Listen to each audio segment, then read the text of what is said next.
आज को ओछड़ आदेशन ना उमेदी आज को ओछड़ आदेशन कदे ताली पुठते सामियड़ा समुंड में तुम्बे जीअं तरन जे वागू वात वञन तब उसन आला पकी जने कैद में वाड़ियो वेंदो आहे त हू फटकण ऐं तड़पण लॻंदो आहे ऐं संदसि फाफोड़नि खे ॾिसी असां सम्झी सघूं था त आज़ादी केॾी न वॾी हिकु नेमत आहे।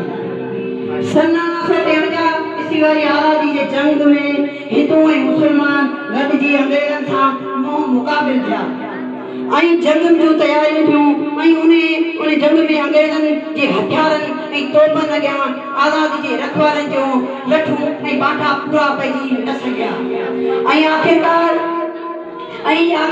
जंग में अंग्रेज़नि सोभ माणी हिंदू ऐं मुस्लमान हारजी विया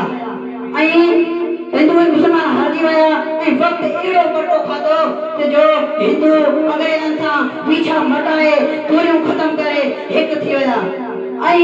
हुकूमती वहिंवार जूं सभु सहूलियतूं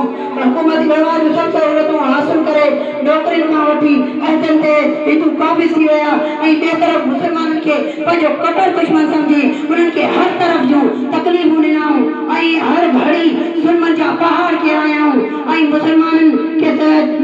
जी जवाननि खे चौराहनि ते सूरनि ते टंगियो वियो ऐं औरतनि जी तज़लील कई वई ऐं के बचनि खे रोडनि ते खेॾियो वियो ऐं भेनरुनि खे पंहिंजा भाउ जुदा कया विया ओड़नि बहादुर कोड़नि ऐं बुज़ुर्गनि खां पंहिंजे सहारनि जो झोलियूं ख़ाली करे पंहिंजे सहारो खे संदसि अखियुनि अॻियां अचण जो निशान बणायो वियो ऐं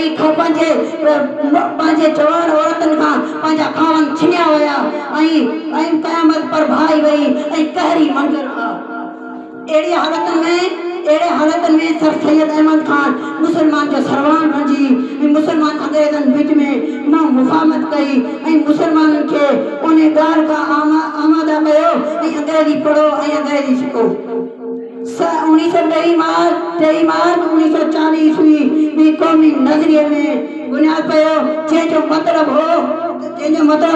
त हिंदुस्तान में हिकु न पर ॿ क़ौमूं आबाद आहिनि जंहिंजूं रीतूं रस्मूं मज़हब ऐं ज़िंदगी फ़ैल अलॻि आहे। प्यारा शागिर्दो आउं पंहिंजी तक़रीर जी ख़तमु हिन लाइनुनि सां कंदुसि चतो मैं चुप था कि बर्बाद ना हो गुलशन का सुकून मैं चुप था कि बर्बाद ना हो गुलशन का सुकून नादान ये समझ बैठे कि मुझ में कुव्वत ललकार नहीं। मेहरबानी।